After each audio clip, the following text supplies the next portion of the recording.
Ya, ya, selamat malam kepada Romo, Ramani, Bapak Ibu yang berbahagia. Semoga cahaya Tiratana selalu bersemi di dalam hati kita. Semoga dengan kekuatan Buddha, Dhamma, dan Sangha mengkondisikan hati dan pikiran kita penuh dengan metta, cinta kasih, karuna, belas kasihan, mudita, ikut berbahagia, dan UPK, keseimbangan batin. Berjumpa lagi dengan kami, Dhamma Kaca Online, Dhamma Meta Jember, dengan narasumber Yana Sucintani, MPT, dengan tema Anakmu adalah Kamu, Bukan Milikmu. KBTI Presiden Besuki, Senin 1 Juli 2024. Baik, Romo Ramani, Bapak Ibu semua, sebelum kita memulai acara pada malam hari ini, mari kita bersama-sama membacakan nama Karapak. Arahang Sama Sambuddho Bhagawa Buddhang Bhagawantang Abhiwatemi. Sang Bagawa yang Maha Suci, yang telah mencapai penerangan sempurna, aku bersujud di hadapan Sang Buddha, Sang Bagawa. Swakato Bhagawata Dhammo Dhammang Namasami. Dhamma telah sempurna dibabarkan oleh Sang Bagawa. Aku bersujud di hadapan Dhamma. Supartipanno Bhagavato Sawaka Sangho Sanghang Namami. Sangga siswa Sang Bagawa telah bertindak sempurna. Aku bersujud di hadapan Sangga. Ya, kemudian dilanjutkan dengan pembacaan Dhammapada. Dhammapada ayat 167 Loka Waga. Hinang Dhammang Naseweya Pamade Nanasang Wase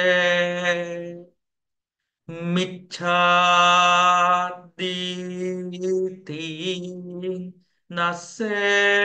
Naseweya Nasialo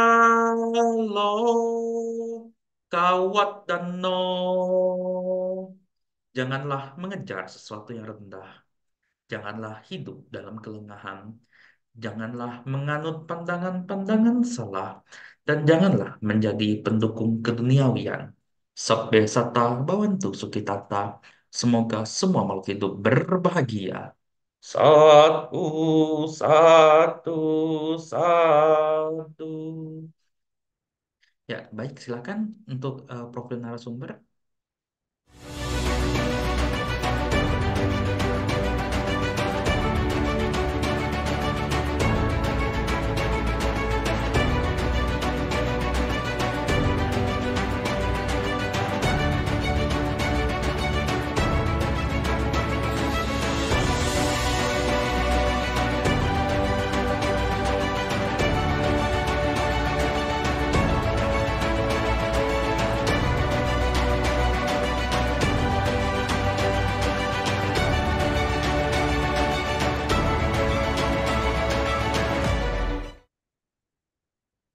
Ya, selanjutnya kita akan langsung menyebut narasumber kita. Selamat malam, Ibu Yana Sucintani.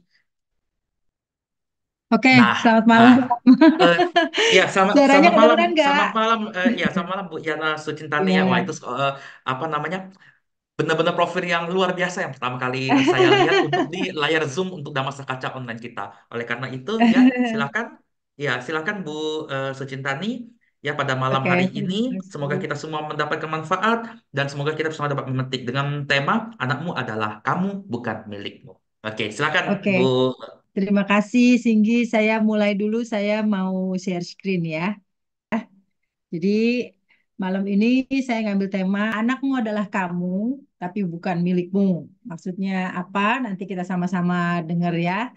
Nah, yang ini memang seperti seolah-olah ditujukan untuk para orang tua, tapi sebenarnya kan yang muda juga nanti suatu saat jadi orang tua ya. Jadi yang muda juga boleh belajar gitu ya. Nah, ini sebenarnya bukan hanya untuk orang tua sih, sebenarnya juga untuk kita semuanya, karena tidak dipungkiri kita semuanya juga pasti punya orang tua, betul nggak ya? Nah, kita pasti semuanya lahir dari orang tua. Terlepas dari orang tua kita ketika kita lahir ada atau tidak ada, kita melihat atau tidak melihat, pasti kita punya orang tua, ya. Nah, jadi ini bisa kita ambil nanti bersama-sama. Nah, apa sih yang dimaksud dengan anakmu adalah kamu dan bukan milikmu, ya? Kita mulai. Yuk. Yang namanya manusia pasti punya perjalanan hidup. Nah, perjalanan hidup manusia itu sebenarnya mau manusia siapapun itu ya begini-begini aja. Dari dalam kandungan, lahir, melewati masa-masa anak-anak, remaja, dewasa, sampai akhirnya nanti dia harus kembali menjadi tua. Ya, nah di tengah-tengah masa ini ada beberapa orang yang memutuskan untuk berkeluarga. Ada juga yang memutuskan tidak berkeluarga, itu bebas ya, sesuai dengan masing-masing maunya seperti apa.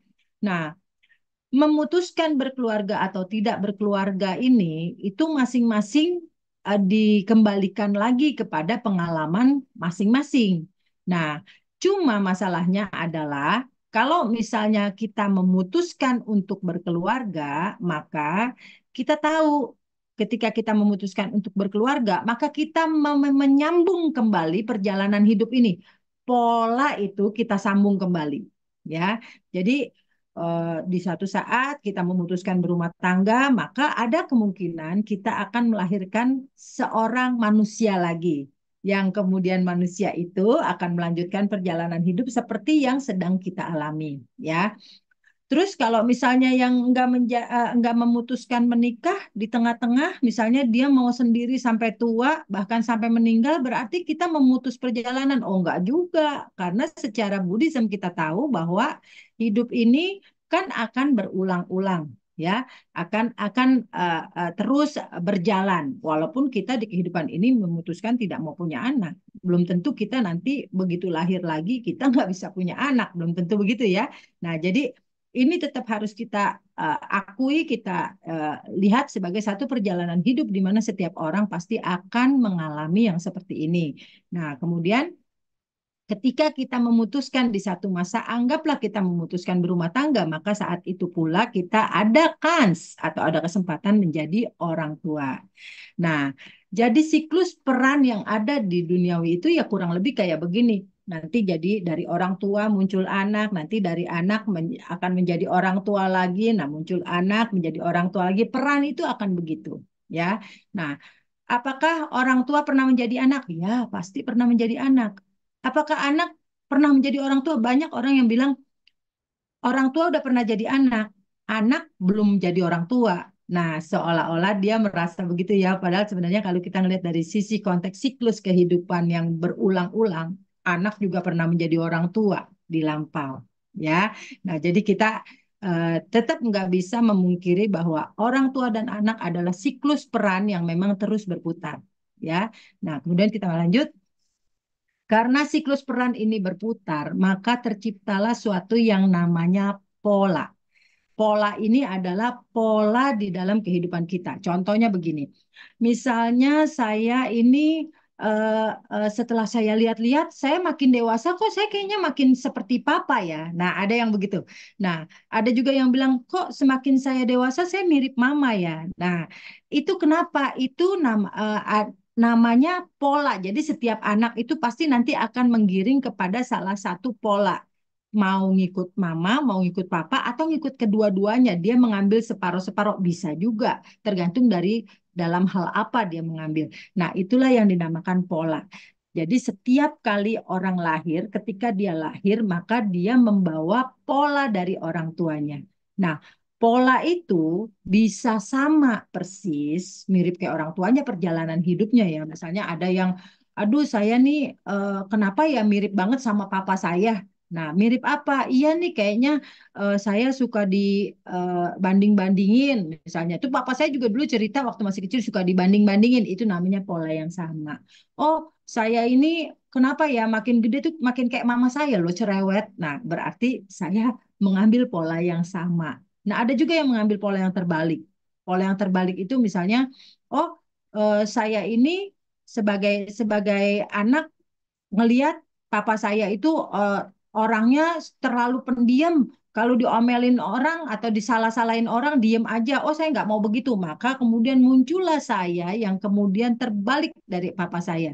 Jadi saya merasa kayak, oh kalau ada orang marahin saya, oh saya harus lawan. Gitu ya. Nah, jadi pola ini memang ada yang sama dan ada yang terbalik. Pertanyaannya, kenapa bisa ada yang sama dan ada yang terbalik? Nanti kita cerita ya. Jadi dipegang dulu bahwa kita lahir ke dunia ini membawa pola masing-masing. Itu dulu dipegang.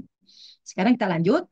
Setiap orang, kalau kita mau tahu kenapa dia membawa pola, ada yang sama, ada yang terbalik, maka kita harus masuk dulu ke dalam satu asal usul atau titik poin, turning point lahirnya seorang manusia.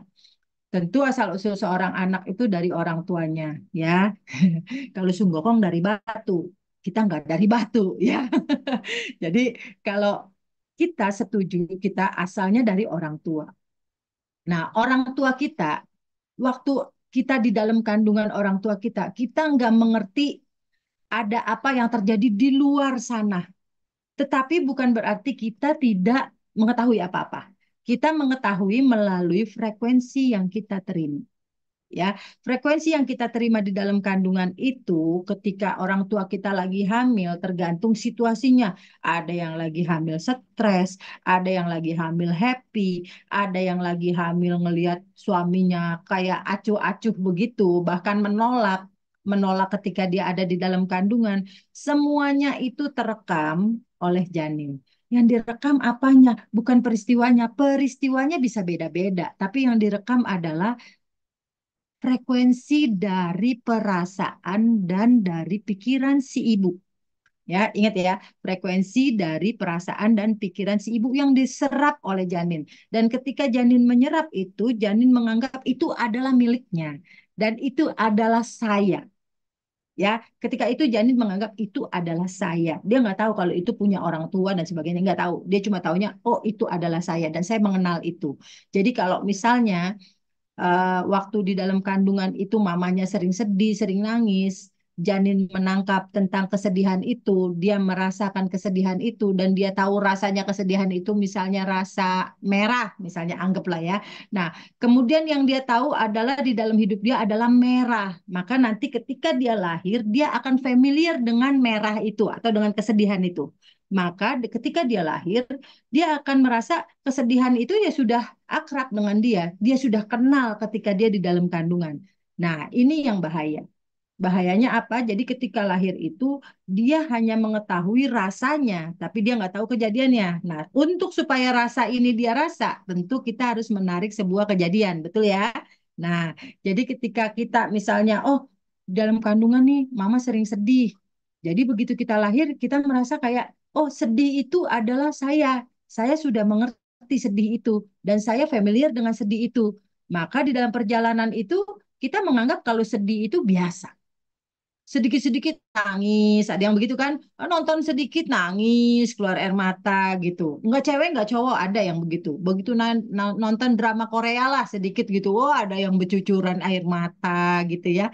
Nah, ada juga walaupun dia cewek, tapi dia teguh, tapi dia sangat kuat, strong begitu. Nah, seolah-olah nggak ada nangis-nangisnya, hatinya nggak ada nangis-nangisnya gitu. Nah, itu juga dipengaruhi ketika situasi dia di dalam kandungan. Tergantung saat itu si orang tua, terutama si mama, mengalami apa. Ya, jadi ini semua direkam oleh janin. Nah, ketika janin merekam ini, maka inilah yang kemudian menjadi pola. Ketika janin itu lahir, tentu dia nggak tiba-tiba langsung menjadi pola. Tentu dia harus ada yang namanya kondisi yang mematangkan pola itu. Nah, kondisi yang mematangkan pola ini apa? Adalah pola asuh orang tua. Nah, ketika pola asuh orang tua mematangkan apa yang dia udah pikir di dalam kandungan, maka terjadilah pola itu. Tergantung pola itu sama atau terbalik. Kalau pola yang sama, maka orang tua mematangkannya melalui apa? Dia merasa apa yang dia jalani itu selama ini yang didapat dari orang tuanya, dia merasa ada gunanya, dia merasa bermanfaat, dia merasa itu yang membuat dia nanti akhirnya menjadi lebih sukses, lebih maju, sehingga itu yang akan dia bagikan ke anaknya, itu yang akan dia berikan ke anaknya supaya anaknya mengalami pengalaman yang sama dengan dia, ya. Jadi dia memberikan. Nah, ketika dia memberikan dalam bentuk pola asuh, maka terjadilah pola yang sama. Nah, begitu pula yang terbalik. Yang terbalik itu biasanya karena orang tua mempunyai persepsi hidupnya tidak baik, hidupnya tidak bahagia, hidupnya tidak nyaman dengan situasi itu, maka dia mengatakan anaknya tidak boleh mengalami seperti dia. Maka dia mengambil pola yang terbalik. Misalnya, dulu si orang tua itu mendapatkan perlakuan keras dari orang tuanya yang menyebabkan dia akhirnya menjadi sukses. Wah, kan orang tua berpikir, saya sukses gara-gara orang tua saya dulu keras dengan saya. Nah, dia merasa itu ada manfaatnya, sehingga dia ingin mengulang kembali supaya anaknya itu sukses seperti dia. Maka dia mengulang kembali pola asuh yang diterima dari orang tuanya. Dia ulang, dia berikan ke anaknya, dia kerasin anaknya. Nah, masalahnya di sini orang tua nggak tahu posisi dia dan posisi anaknya berbeda. Sehingga dia kerasin anaknya dengan tujuan mendapatkan pola yang sama, dengan tujuan mendapatkan keberhasilan yang sama seperti dia. Tapi nyatanya akhirnya anaknya bisa sama, terpaksa, bisa sama, memang sama, dan bisa tidak sama, tergantung. Tergantung apa? Ingat, suami istri itu adalah orang tua. Jadi dua, kalau kita mengalami pengalaman seperti itu dan kita ingin mengulang kembali kepada anak kita, kita harus tahu sebelah kita bagaimana. Ya, kalau sebelah kita itu ternyata pengalamannya berbeda, jangan coba-coba ya. Nanti bisa-bisa anaknya mengalami yang namanya konflik di perjalanan. Nah, begitu pula orang-orang yang merasa dulu kecil dikerasin orang tuanya dan membuat saya gagal. Sehingga saya mau begini salah, mau begitu salah, mau belajar salah, mau mau mulai usaha bingung. Nah, akhirnya itulah yang dia pikir dia tidak mau anaknya mengalami. Sehingga dia kemudian membalik pola asuhnya. Dia nggak mau pola asuh ini masuk ke dalam anaknya sehingga dia mengubah pola asuhnya dengan cara yang berbeda dan kebalikan dari yang dia dapat. Langsung dia berikan ke anaknya dengan harapan anaknya tidak menerima perasaan yang seperti dia rasa. Anaknya tidak menerima kegagalan seperti yang dia terima. Padahal sebenarnya belum tentu juga. Bisa jadi itu menyebabkan malah kegagalan baru ke anaknya. Contoh, orang-orang yang dulu dikerasin sama orang tuanya, kemudian dia berpikir, ah nggak nyaman nih dikerasin. Dia akhirnya membiarkan anaknya. Anaknya mau apa aja terserah, mau apa aja terserah. Apakah begitu akhirnya jadi betul? Belum tentu betul juga. Bisa-bisa anaknya juga belum tentu baik. Nah, ini yang kita katakan bahwa pola yang sama itu terjadi apabila kita merasakan ada manfaat. Sedangkan pola yang terbalik apabila kita punya ketakutan di dalam pola asuh itu, ya. Nah, dari sini, dari kita melihat pola, maka kita bisa melihat bahwa yang namanya orang tua dan anak itu sebenarnya adalah cermin, adalah sebuah refleksi. Saya adalah anak saya. Kalau mau melihat saya, lihatlah anak saya. Lihat anak saya yang eh, kalau mau melihat saya yang kecil maksudnya ya. Kalau mau melihat saya yang kecil, lihatlah anak saya. Nah, saya yang kecil itu kan membentuk saya yang dewasa. Nah, maka ketika saya dewasa, kalau saya pengen melihat anak saya atau melihat bagaimana anak saya nanti ke depannya, maka lihatlah diri saya.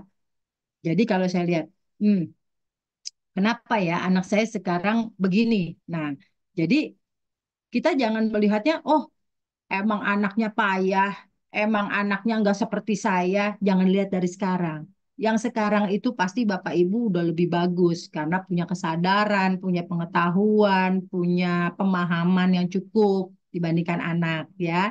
Nah, tapi kita tetap harus melihat, oh dulu saya bagaimana, dulu saya sama nggak dengan dia. Nah, jadi anakmu adalah kamu, refleksi kamu. Jadi jangan pernah menghina anak kamu karena anak kamu adalah kamu. Ya, jangan pernah kamu mengecilkan anak kamu karena anak kamu adalah kamu. Kalau kamu mengecilkan anak kamu sama dengan kamu mengecilkan dirimu sendiri. Karena kenapa? Anak kamu adalah refleksi dari kamu. Jadi, kalau kita melihat anak kita bermasalah, yang pertama-tama refleksi dulu ke kita. Jangan anaknya yang langsung ah kamu emang begini, kamu emang begitu, kamu emang bla bla bla bla bla. Nah, tapi refleksi dulu ke kita. Karena anakmu adalah kamu, cerminan. Ya. Nah, itu kemudian kalau kita tahu anak kita adalah kita, maka kita juga tahu bahwa pengalaman-pengalaman kita lah yang membentuk kita menjadi begini. Nah, pengalaman-pengalaman itu pula lah yang kemudian kita mendeliver ke anak, tergantung. Kalau pengalaman itu membuat kita nyaman, maka kita deliver ke anak tanpa ada hambatan. Tapi kalau pengalaman itu membuat kita nggak nyaman, maka kita akan membalik pengalaman itu kepada anak. Ya, jadi kalau misalnya kita pengen tahu uh, bahwa anak saya ini apakah bermasalah itu karena orang lain dan sebagainya, maka kita terlebih dahulu melihat ke pengalaman kita. Ya, jadi jangan terburu-buru kita menjudge di luar dari diri kita karena anakmu adalah kamu. Nah, kemudian karena anakmu adalah kamu, maka kamu harus mengerti walaupun dia adalah kamu, tapi dia bukan milikmu. Kenapa? Karena anakmu itu lahir dari kamu dan pasanganmu, bukan lahir dari orang tuamu. Jadi pengalaman yang dia akan dapatkan juga itu adalah dari kamu dan dari pasanganmu, bukan dari atas, bukan dari kakek neneknya. Nah, jadi jangan meskipun kamu memiliki pengalaman yang kamu tularkan kepada anak kamu, yang kamu berikan kepada anak kamu dalam bentuk pola asuh, entah itu yang terbalik atau entah itu yang sama, tetapi kamu harus mengerti bahwa dia bukan milikmu. Dia bukan milikmu maksudnya apa? Jangan pernah coba-coba kamu membentuk dia seperti dirimu. Jadi karena dia adalah kamu, karena anakmu adalah dirimu, maka kamu seenak-enaknya aja. Oh, kamu nyuruh gini, kalau dia memola hidupnya harus begini, begini, begini, mengatur dan sebagainya.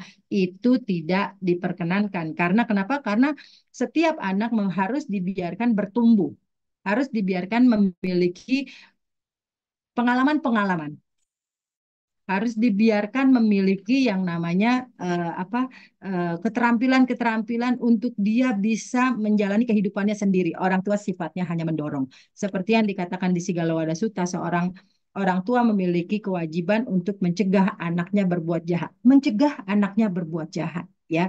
Mencegah anaknya berbuat jahat. Tentu jangan dilihat secara harafiah. Oh, eh, mencegah berbuat jahat itu, oh jadi kalau anak mau begini-begini nggak boleh, anak mau begini-begini nggak boleh, anak mau begini-begini nggak boleh, nggak begitu. Jadi mencegah berbuat jahat itu konteksnya sangat panjang dan harus diselami ke dalam, termasuk menganjurkan anak berbuat baik, kemudian memberikan pendidikan dan kemudian mencarikan pasangan itu seperti yang ditulis di Sigalowada Sutta ya. Nah, tetapi kita harus tahu semuanya itu harus berlandaskan meta, karuna, mudita, UPK. Jadi nggak bisa kita menggunakan itu dengan kekerasan. Karena kita mau mencegah anak berbuat jahat, jadi anak mau begini nggak boleh, mau begitu nggak boleh. Karena acuan berbuat jahatnya adalah acuan kita. Ya, itu salah. Karena acuan kita itu nanti akan membuat kita menjadi seorang yang egois. Contoh, misalnya, paling banyak banget orang tua mengatakan bahwa anak-anak itu musuhnya adalah game, ya, musuhnya game. Padahal sebenarnya Bapak Ibu, kita jangan cepat-cepat langsung bilang musuhnya adalah game. Tapi kita harus bisa melihat kenapa anak saya kecanduan game. Itu dulu yang dicari tahu. Kenapa? Kenapa anak saya bisa kecanduan game? Nah, kalau anak saya kecanduan game, apa masalahnya? Nah, awalnya bagaimana? Seorang anak Bapak Ibu ketika dia baru lahir ya, begitu kita lihat anak baru lahir, kita happy ngelihat anak bayi gitu, kita nggak pernah kan bilang anak ini bakalan oh suatu saat kamu bakalan nakal banget kan nggak mungkin. Ya kita pasti nggak ada pemikiran anak nakal dan sebagainya. Pokoknya kita happy begitu ngelihat anak kecil baru lahir. Nah, kemudian anak kecil baru lahir yang manis itu kemudian berubah menjadi dia kenal gadget dan sebagainya. Itu sebetulnya kita yang bikin. Karena kita merasa kita sibuk, kita nggak mau diganggu, akhirnya kita bilang lah, lah, lah, ini ada ini, kamu lihat aja ini. Nah, itu adalah kita yang mengenalkan. Anak-anak nggak bisa. Ya, kita yang mengenalkan. Kedua, anak-anak tidak pernah didampingi. Jadi kalau misalnya sekarang zamannya itu adalah zaman gadget di mana orang belajar ada online dan sebagainya sehingga membutuhkan yang namanya gawai gitu segala macam. Nggak apa-apa, kan itu kan memang tuntutan teknologi, tetapi kita harus dampingin. Nah, masalahnya adalah kita nggak punya waktu, Bapak Ibu, untuk mendampingi ya. Nah, karena kita nggak punya waktu, maka kalau anak kemudian merasa temannya adalah gadget dan itu membuat dia menjadi merasa tidak kesepian, maka jangan salahkan dia 100%. Oleh karena itu, berilah anak-anak Anda ini untuk punya juga sanggahan-sanggahan dalam arti, oh kita ajak dia bicara. Misalnya kita mau memberikan satu perintah, maka kita mau bicara dengan dia bersama-sama, duduk bersama-sama karena dia bukan milikmu. Jadi dia nggak bisa mentang-mentang anak kita, mentang-mentang diri kita langsung kita bilang kamu nggak boleh main ini, kamu nggak boleh main itu. Padahal sebenarnya awalnya kita yang ngasih itu sangat tidak adil ya. Nah jadi Bapak Ibu semuanya sangat singkat apa yang saya sampaikan pada malam hari ini. Sebetulnya saya ingin menyampaikan sangat banyak, tetapi saya tahu karena ini juga malam ya, jadi mesti kita juga sambil santai begitu, jangan terlalu berat karena saya ingin menyampaikan hal-hal yang penting saja bahwa poin utamanya adalah saya ingin menyampaikan bahwa anak kita itu adalah kita. Jadi kalau misalnya kita ingin melihat diri kita, maka lihatlah anak kita. Dan kalau anak kita bermasalah, maka carilah solusi itu di dalam diri kita karena anak kita adalah kita. Jadi jangan cari solusi di mana-mana. Meskipun dia anak kita, Bapak Ibu, jangan pernah mau mencoba memilikinya seutuhnya. Dalam arti kita menguasai dia, tetapi bersahabatlah dengan anak kita supaya kita sama-sama menjadi pribadi yang bertumbuh, tapi bukan pribadi yang saling menguasai. Itu yang saya sampaikan pada malam hari ini. Semoga bermanfaat. Barangkali kalau misalnya ada yang ingin ditanyakan lebih lanjut, saya membuka diri untuk ditanyakan. Terima kasih, Singgi. Selamat malam. Ya, selamat pagi, selamat malam Bu Yana Sucintani ya. Terima kasih atas apa yang telah disampaikan pada malam ini luar biasa ya, menggugah kita seluruh semua dan pastinya itu dapat banyak inspirasi dan saya melihat kalau sosok Ibu Yana ini memang sosok ibu yang luar biasa yang mengayomi anak ya kayak gitu ya Bu ya. Semoga itu bisa kepada kita semua juga kayak gitu. Tapi gini Bu pertanyaannya. Somehow, terkadang kan kita kan tahu kalau semua yang di Zoom ini tahu kalau misalnya mungkin eh, anak itu bukanlah kita dan kita itu bukanlah anak. Nah, pertanyaannya begini. Bagaimana kalau misalnya mungkin dari beberapa orang itu yang mungkin ada di sini juga ya, ada case di mana orang tua yang selalu menyalahkan anak kayak gitu tuh. Ya, orang tuanya selalu menyalahkan anak dan terus di sini nih case-nya itu tuh orang tuanya itu tidak pernah salah. Padahal jelas ada kesalahan-kesalahan yang dilakukan. Itu yang pertama. Yang kedua, somehow misalnya orang tua itu melakukan kesalahan, tapi dia bilang jangan jangan lakukan kesalahan ini ya kepada si anak. Tapi dia mengulangi lagi dan dia bilang kepada anaknya, kamu jangan melakukannya. Otomatis kan anak kan pasti kan jadi peniru yang baik ya, Bu Yana kan. Nah, itu bagaimana? Maksud saya itu adalah bagaimana edukasi di luar dari sini yang bisa mengarahkan seorang orang tua itu juga bersama-sama dengan menjadi baik. Karena kan kita tahu ya, umumnya, apalagi kalau di keluarga Chinese kan umumnya kan sifatnya kan satu arah dan sifatnya itu kan mengikuti pola lama dari kakek nenek moyang mereka yang katanya itu dulu keras di negara China itu. Ya, silakan Bu. Oke, terima kasih. Ini sangat memang apa adanya, memang seperti ini ya. Jadi eh, kalau kasus yang seperti ini kita harus lihat dari dua sisi ya. Kita lihat dari dua sisi, kita lihat juga dari terminologi anaknya itu usia berapa ya.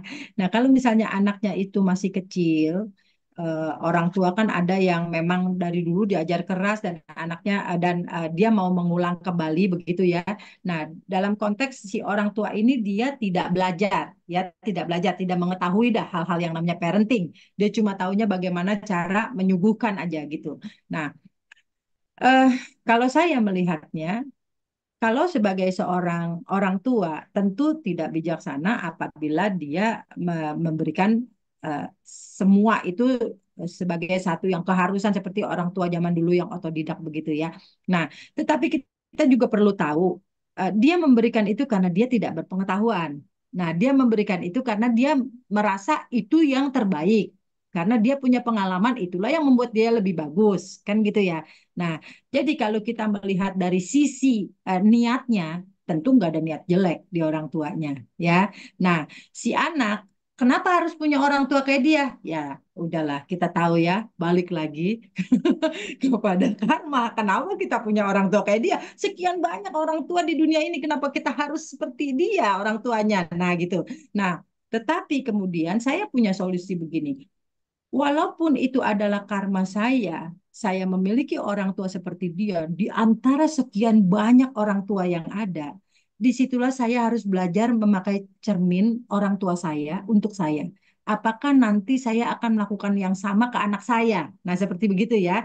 Nah, kalau misalnya sekarang rasanya saya nggak enak, maka nanti saya akan katakan, oh saya akan belajar supaya anak saya tidak merasakan yang sama. Tetapi saya belajar, bukan saya langsung mereverse. Ya, kalau tadi kan begitu nggak enak dia reverse langsung ya. Nah, jadi seharusnya dia belajar bagaimana caranya supaya dia bisa berdamai dengan anaknya, tapi bukan di reverse. Kalau di reverse nanti akhirnya dia jadi nggak bisa ngerti apa-apa juga ya.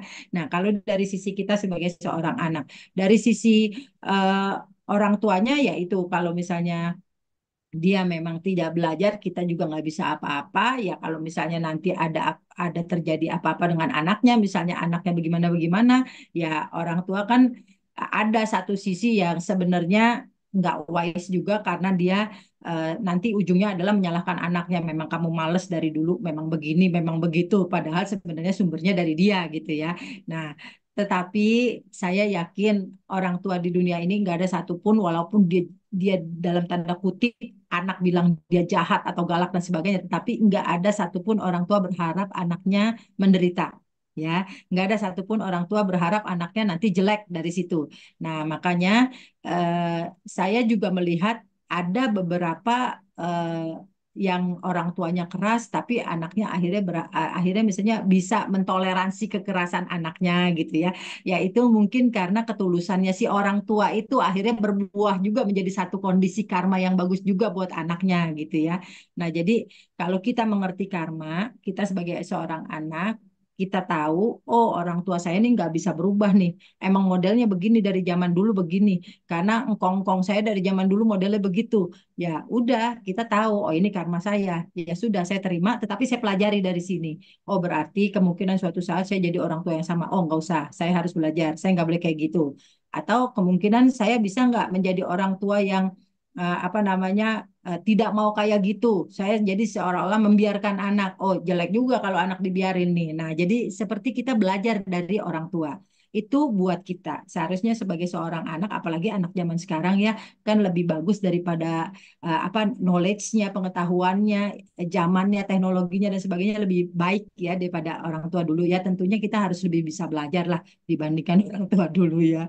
Nah, jadi solusinya seperti itu. Jadi kita nggak bisa 100% nyalain orang tua kita dan kita juga nggak bisa apa namanya sebagai seorang anak itu merasa kayak oh gua gara-gara orang tua nih nggak bisa begitu juga karena saya meyakini apapun yang orang tua lakukan itu adalah pengondisi baik buat anaknya gitu ya.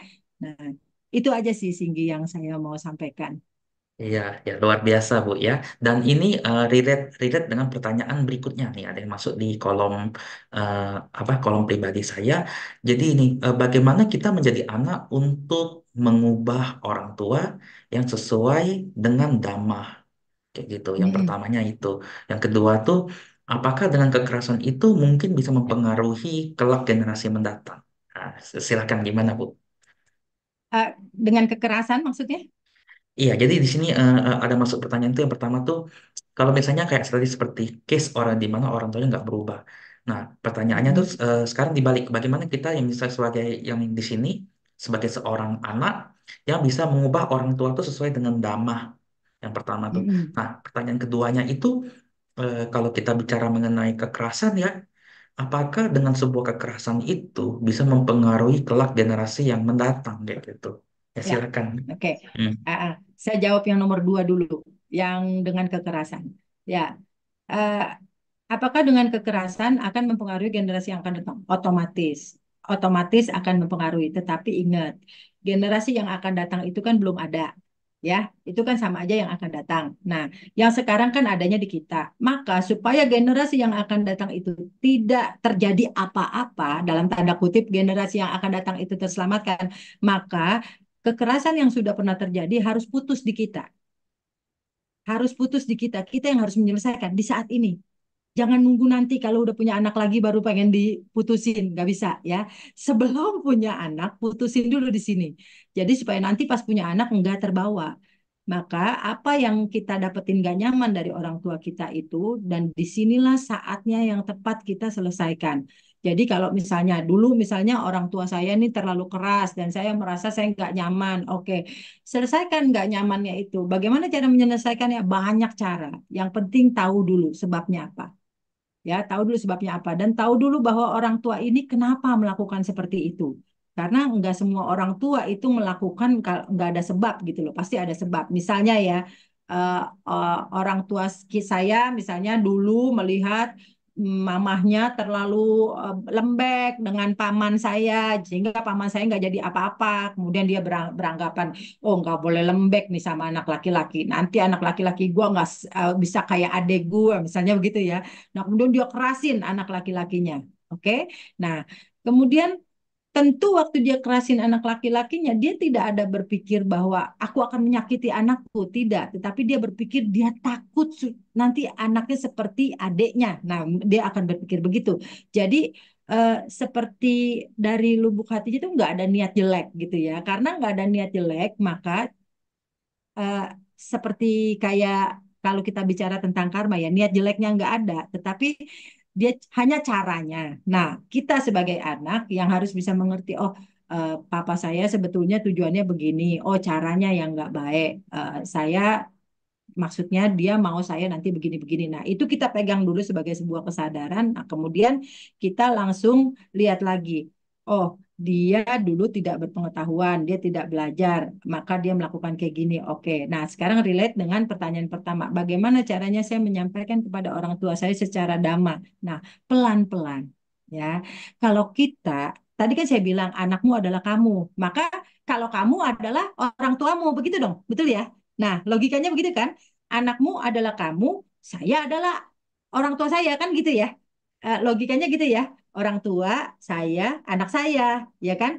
Kalau saya adalah anak saya, maka kalau anak saya adalah saya, maka saya adalah bapak saya atau mama saya gitu kan. Nah, jadi kalau kita mau memberikan sedikit-sedikit pemahaman kepada orang tua kita, yang pertama yang harus kita lakukan adalah kita berubah dulu. Berubah dulu kitanya. Kitanya belum berubah mau ngasih pemahaman bagaimana. Nanti orang tua kita bilang begini, sok ngajarin gua lu sendiri begitu. Nah ya, jadi kita mesti berubah dulu. Apa nih? Misalnya kita nih dikit-dikit pemarah, dikit-dikit pemarah. Oke, kita berubah dulu. Kita udah mengerti dhamma, berubah. Kalau belum udah mengerti dhamma belum berubah sama juga bohong, ya. Udah mengerti dhamma berubah dulu, pelan-pelan, belajar, nggak terlalu reaktif misalnya. Nah, kemudian setelah kita mulai belajar baru pelan-pelan kita mengadakan pendekatan ke orang tua. Kalau orang tua ngomongnya lagi keras, kita bilang ngomongnya bisa pelanan gak Pak? Jangan begitu ngomongnya, gini gini gini pelan-pelan. Kalau dia ngomel-ngomel ya nggak apa-apa. Yang penting kita kan tujuannya kan memberitahu. Masalahnya adalah di sini kita ini kadang-kadang mau memberitahu orang tua kita, tetapi kita langsung pengen orang tua kita berubah. Nah, itu ya, hati-hati. Ada keinginan pengen merubah orang tua. Ingat, jangan merubah orang tua, merubah diri sendiri dulu. Merubah diri sendiri aja susah, jangan merubah orang lain gitu loh. Nah, jadi keinginan merubah orang itu dibuang dulu. Kita rubah dulu diri kita, baru pelan-pelan kita edukasi orang tua. Pelan-pelan aja, nggak usah ini. Supaya apa? Kalau kita nggak mengubah diri kita, ketika kita mengedukasi orang tua, tiba-tiba orang tua kita keluar dah tuh singanya misalnya ya. Oh, kita di sini langsung kepicu, langsung blok, berantem. Karena kita sendiri belum bisa mengontrol di dalam diri kita, maka kontrol dulu dalam diri kita, berubah dulu kitanya, baru kita bisa mengajak orang tua kita berubah. Dan itu bertahap, nggak bisa tiba-tiba. Tapi ada juga beberapa orang tua yang baru dikasih tahu langsung paham. Ada juga. Saya pernah ngalamin itu tuh. Jadi saya pikir orang tua susah, tapi ternyata setelah saya berubah, setelah saya mengubah pandangan saya dan sebagainya, begitu bicara sama orang tua sedikit aja langsung tiba-tiba dipaham. Oh iya ya, gue nggak boleh begitu ya. Langsung deh saya bilang, biasa susah banget kok ini tumben gitu loh bisa. Nah, jadi memang perlu waktu, tapi yang utama adalah beresin dulu di sininya kita. Kitanya juga dulu kasih contoh. Kalau kita nggak kasih contoh nggak bisa sama dengan anak. Mau bikin anak berubah, contoh dulu dong sebagai orang tua bagaimana, ya kan? Nah, kalau misalnya kita sebagai orang tua nggak bisa kasih contoh, ya susah. Sebagai anak juga gitu, mengubah orang tua, ayo kasih contoh dulu, berubah di dalam. Nah, supaya dia juga melihat, oh kayaknya anak gue sekarang lebih baik nih, nggak ngegas. Nah, jadi dia kalau dikasih tahu enak. Nah, kalau anaknya aja dikasih tahu ngegas mulu, bagaimana ngasih tahunya? Orang tuanya bilang gini, lu aja ngegas mulu, ngasih ngasih tahu gua kan gitu ya. Nah, jadi itu sebetulnya kuncinya. Jadi dari diri sendiri dulu, jangan buru-buru mau ngubah orang, ya. Eh, oke, terima kasih Bu. Jadi memang intinya tuh semuanya seperti yang ajaran Buddha tuh kembali di dalam ya, Bu Yana ya. Nah, gini Bu, Iya. Em, sembari nunggu di pertanyaan di kolom YouTube dan Zoom ya. Kalau misalnya one case, different case-nya itu, kalau misalnya ada orang tua yang tanda kutip tuh bercerai, ya. Nah, sebagai anak itu harus bagaimana kayak gitu tuh. Di sini ada dua case di mana case pertama itu anak itu tuh dia menikah ya. Ini case nyata saya yang saya temui di lapangan. Yang kedua, dia memilih dia memilih untuk tidak menikah karena dia trauma melihat kejadian di depan mata dia yang dia alami pada orang tua dia. Nah, bagaimana menurut Bu Yana kalau misalnya menurut case ini, Bu? eh ini soal trauma orang tua yang berpisah, kemudian menyebabkan kita memutuskan jadi ada yang mau berumah tangga atau enggak, kan gitu ya. Iya, yang Itu pertama, terkait. yang kedua tadi trauma, yang pertama itu tuh dia tuh Ya, dia sebagai anak harus bagaimana nih karena orang tuanya tuh cerai itu, jadi dia bisa dibilang kayak dia tuh tidak mendapat inspirasi itu dari orang tuanya gitu karena ini kayak gitu. Ya gimana? ya. Kan tadi saya cerita tuh di slide bahwa semuanya itu tergantung dari yang waktu di dalam kandungan itu ya. Nah, yang di dalam kandungan itu adalah modal dasar ya. Kalau waktu hamil anak pertama orang tua ribut melulu, modal dasar dia udah ada di dalam, ya. Tapi pas begitu anak kedua, orang tuanya baik-baik saja, misalnya gitu, nggak banyak ribut, keadaannya lagi aman-aman aja, modalnya juga bakal anak kedua, ya. Nah, jadi begitu nanti dia udah lahir, dia ngelihat kenyataannya, misalnya orang tuanya akhirnya berpisah, maka anak pertama yang tadinya udah punya modal itu langsung ke trigger kan, langsung jadi ah ini udah pas dan nih antara modal dengan kondisi, ya, ibaratnya bibit dengan kondisi berbuah dia, langsung dia berpikir bahwa menikah itu bikin masalah, menikah itu trauma saya ngelihatnya, berantem mulu dan sebagainya. Nah, akhirnya dia memutuskan tidak menikah. Nah, kalau yang satunya lagi karena dia tidak punya bibitnya, nah jadi dia waktu lagi ada apa-apa pun dia biasa aja. Jadi seorang itu trauma atau tidak trauma itu tergantung dia memaknai apa. Memaknai apa? Ya, contoh misalnya ada orang yang ngeliat jalan malam-malam misalnya gampang ya, jalan malam-malam sendirian. Ada orang yang merasa biasa-biasa aja jalan aja sendirian. Dia nggak masalah. Tapi ada yang waktu masih kecil suka ditakut-takutin, nanti di situ ada setan. Kalau malam-malam di sini suka ada yang ketawa, ada kuntilanak, ada ini. Jalan baru sebentar aja dia selalu merasa ih ada yang ngikutin nih, ada yang ngikutin nih. Wah, begitu kan? Nah, jadi tiap orang itu tergantung pemaknaannya, tergantung pengalaman-pengalaman dia yang dia dapetin waktu masih kecil dulu. Ya, apakah itu bisa diubah? Tentu ada bisa diubah. Cuman perlu effort ya, perlu sedikit usaha. Nah, cuman kembali lagi ke orangnya eh, tentang memilih menikah dan tidak menikah itu kan pilihan setiap orang ya boleh tidak menikah boleh menikah nah tetapi yang penting kita harus bisa melihat saya menikah dan tidak menikah ini kenapa sebabnya kalau saya tidak menikah itu gara-gara misalnya trauma yang seperti tadi takut dengan keributan atau perceraian orang tua. Nah, ini yang diselesaikan. Kak. Tapi kalau saya tidak mau menikah karena saya ingin menjadi biku atau bikuni, itu terserah ya. Jadi kita bisa ngelihat di situ belakangnya apa gitu loh. Nah, kalau misalnya belakangnya itu ternyata memang ada trauma-trauma, ya coba diselesaikan dulu supaya nanti kita bisa melihat apakah pilihan tidak menikah itu adalah yang betul gitu ya. Nah, jadi kalau misalnya ada orang yang bisa trauma, bisa bisa merasa ngambil keputusan itu dari orang tua, kalau dari sisi anak, begitulah cara berpikirnya yang seperti saya bilang tadi. Tapi kalau misalnya dari sisi orang tuanya, tentu orang tuanya ya nanti akan mendapatkan akibatnya ya anaknya jadi bermasalah begitu ya. Tapi kalau misalnya orang tua yang bijaksana, orang tua yang mau belajar, dia akan tahu setiap keputusan yang dia ambil itu akan berefek pada anaknya, ya. Nah, jadi kalau misalnya sebagai seorang anak, ya sudah, kita kembalikan lagi kepada karma yang tadi saya bilang, ya memang jalan hidupnya begitu, dan saya dapat orang tua kayak gini, berarti itu cermin buat saya mesti jaga-jaga di mana. Jadi kalau saya berumah tangga, saya harus jaga, saya harus lihat apa yang menyebabkan orang tua saya berpisah. Oh, misalnya masalah apa orang ketiga atau masalah uang. Nah, di situ kita harus bisa lihat, oh, aku harus hati-hati dengan masalah ini. Jadi kalau misalnya ada di dalam perjalanan pernikahan yang mengarah ke sana, kita hati-hati di situ gitu loh. Nah, jadi ini yang membuat kita punya rem di jalanan. Paham ya, Singgi ya? Nah, jadi nggak perlu takut untuk untuk menerima ibaratnya karma yang ada. Jadi kalau misalnya memang kita harus masuk ke dalam sebuah pernikahan, ya nggak perlu takut. Yang penting kita tahu, oh saya harus punya rem di mana, saya harus pasang rem di mana. Nah, tapi kalau saya memutuskan nggak mau menikah, nggak apa-apa juga. Asal yang penting dilihat nggak mau menikahnya itu karena kenapa? Kalau karena trauma beresin dulu. Jangan sampai nanti pas udah nggak menikah tiba-tiba nyesal udah tuanya, aduh sendirian nyesel dan sebagainya ya. Nah jadi itu mesti diberesin.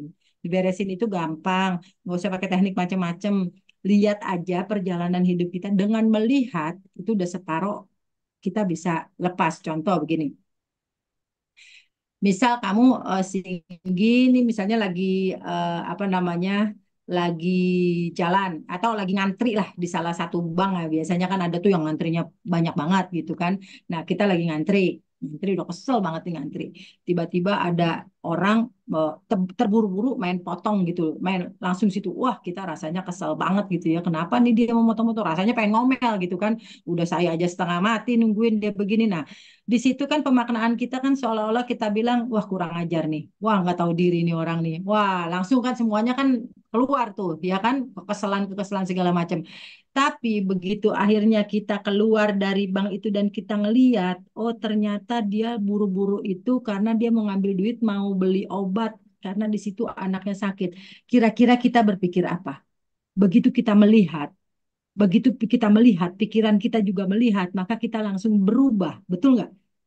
Langsung berubah kan. Yang tadinya marah-marah juga langsung, aduh kasihan ya. Nah, berubah. Nah, itulah kita. Jadi kita itu hanya perlu melihat. Melihat aja tuh udah 50% loh. Kalau mampu melihat aja udah 50%. Nah, apalagi kalau misalnya kita bisa menyelesaikan. Kalau kita belum bisa menyelesaikan, minimal kita melihat. Masalahnya orang nggak mau melihat. Kadang-kadang orang kalau udah kesal sama orang tuh nggak mau melihat. Oh, ada, nggak mau lihat bodoh gitu ya. Nah, itu yang jelek. Itu. Berarti di sini poinnya itu tuh maksud Bu Yana tuh adalah bagaimana kita itu melihat melihat baik dari diri sendiri Ya, atau kita melihat yang di sekeliling ya Bu ya. mm-mm. Oke ya menarik. Iya. Eh, Ya. jadi tadi kita Kenapa sempat saya berbagi. melihat? orang tua saya seperti itu. Nah, kita harus ngelihat, kok ada juga yang melihat orang tua saya nggak seperti itu. Nah, gitu. Hmm. Ya, baik, menarik, Bu. Jadi kita sudah bahas pemahaman ya, pemahaman baik dari orang tua anak orang tua. Nah, mungkin sekarang kita perlu eh, ke lebih lanjut, Bu. Kita bahasnya senjatanya kayak gitu sekarang, Bu ya. Jadi gini, eh, kalau misalnya kita bahas mengenai biasanya kan kalau senjatanya tuh berarti parenting ya, Bu ya. Maksudnya jadi kan somehow kan kayak orang tuh butuh skill parenting untuk bisa menghandle anaknya ya kan, atau mungkin orang tua ya karena orang tua pernah jadi anak kan. Nah, apakah ada tips-tips parenting dasar atau parenting yang diperlukan untuk keseharian supaya rumah tangga itu bisa lebih rukun kayak gitu? Selain selain maksudnya kayak yang bisa berhubungan dengan dhamma atau memang yang berhubungan dengan keseharian kayak gitu. Maksudnya kayak seperti metode apa yang terbaik yang diasosiasikan dan disesuaikan sesuai dengan kondisi rumah tangga. Ya, silakan Bu Yana.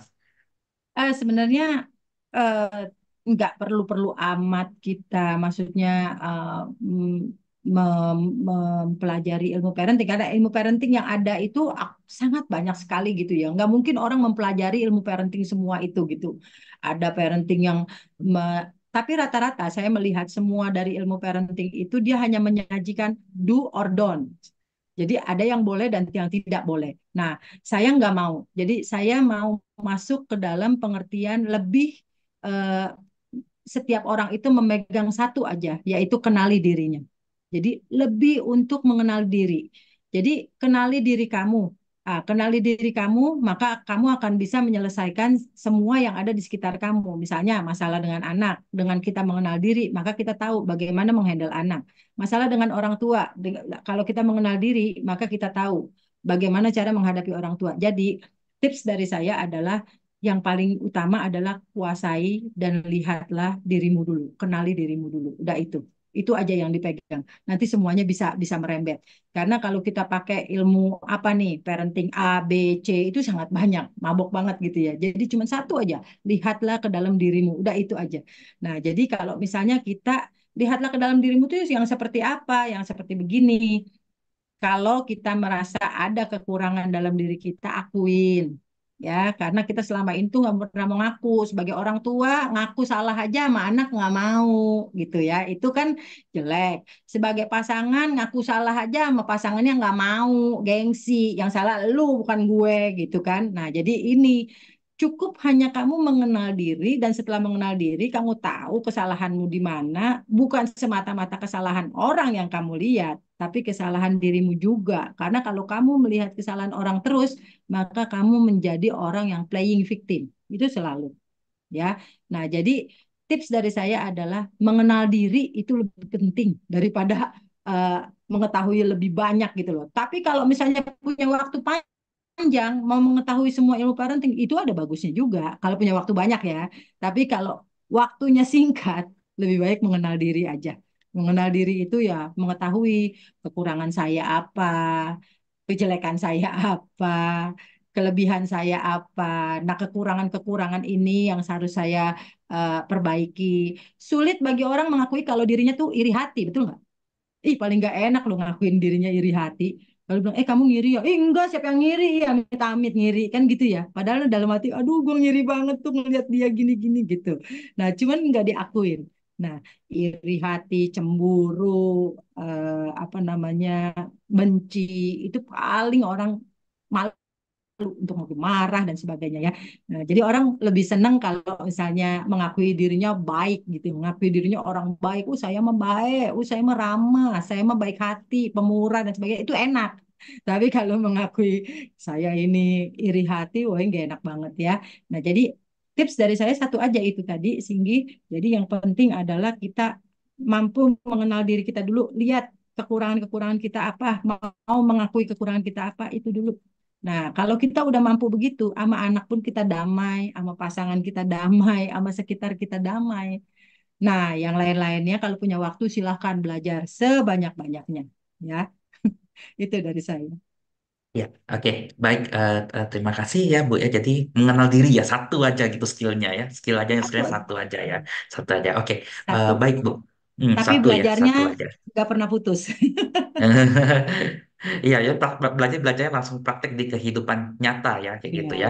Nah, oke, ini Bu. Jadi ini mungkin saya boleh tanya Ibu mengenai pengalaman lagi ya Bu ya.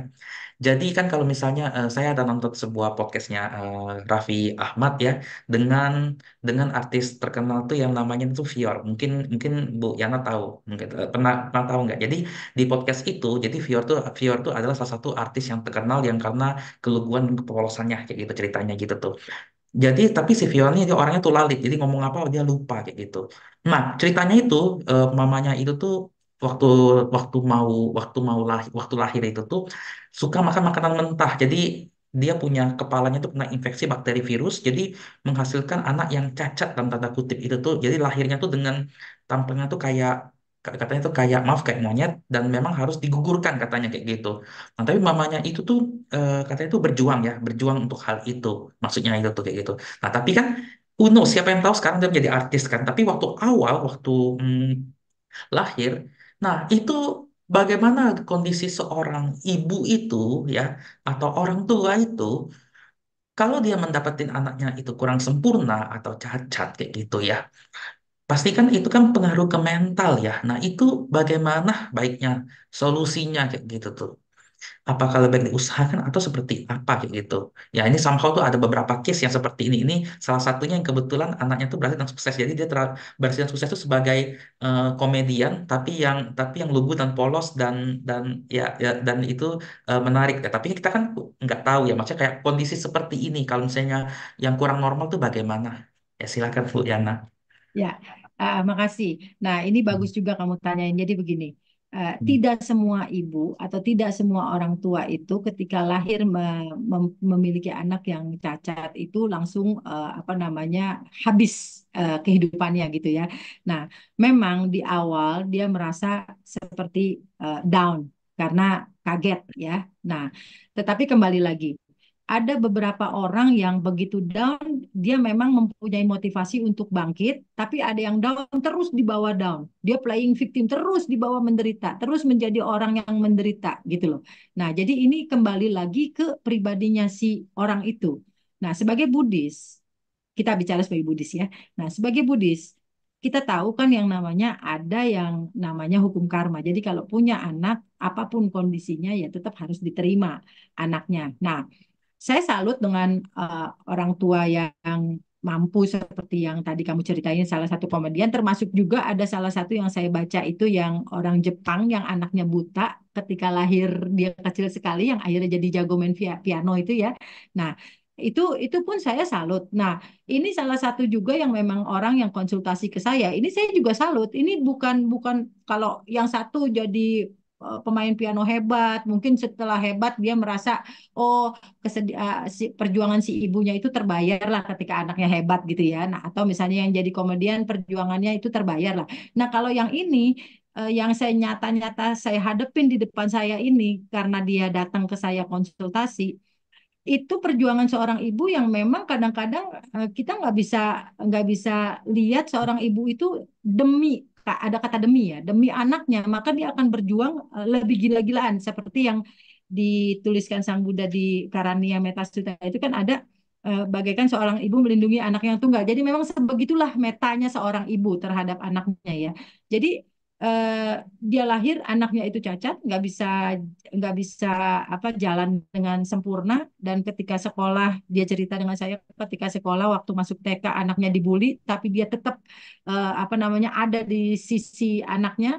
Eh, Udah gitu dia harus berjuang juga untuk mendidik anak-anak yang lain. Ini anak pertama dan dia di situ benar-benar mendampingi terus anaknya sampai anaknya itu masuk SD dalam posisi pakai kursi roda nggak bisa jalan dan dia ikut di sebelah ikut anaknya belajar dia belajar di sebelahnya jadi ada pelajaran apa dia yang tulisin sampai di rumah dia yang ngajarin sampai lulus kuliah kalau nggak salah waktu itu dia cerita saya di Trisakti lulusnya. Nah, begitu lulus kuliah waktu di wisuda Sampai selesai wisuda itu apa dosennya menghampiri dia dan bilang seharusnya ibu yang diwisuda karena dia yang mendampingi anaknya sampai dia kuliah pun anaknya dia tetap di luar gitu di luar kelas dia harus ini tadinya nggak bisa bawa mobil dia belajar mobil supaya bisa anterin anaknya kuliah dan sebagainya gitu. Jadi saya lihat eh, nggak harus anak itu menjadi orang yang hebat, orang tua itu seperti kayak apa namanya akhirnya dinyatakan sebagai orang tua hebat, tapi juga ada orang-orang biasa yang akhirnya hebat juga gitu ngelihat perjuangan seperti itu ya.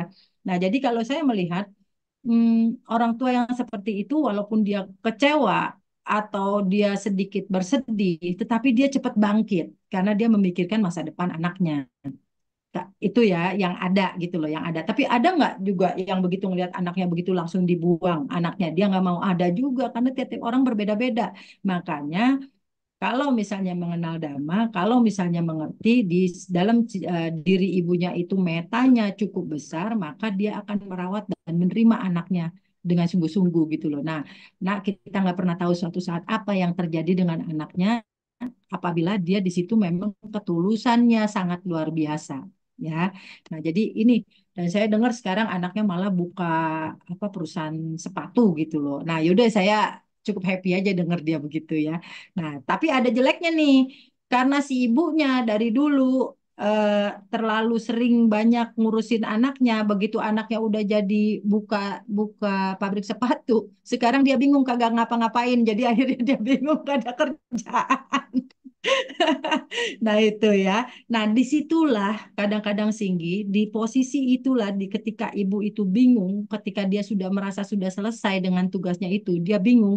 Disitulah baru kekecewaan-kekecewaan yang dulu waktu sempat muncul dan dia tepis dia nggak rasa, disitulah bisa terasa kembali dalam bentuk yang berbeda. Nah, disinilah penting ketika kita melakukan apa yang kita lakukan itu jangan sekedar melakukan, tetapi lakukanlah dengan kesadaran.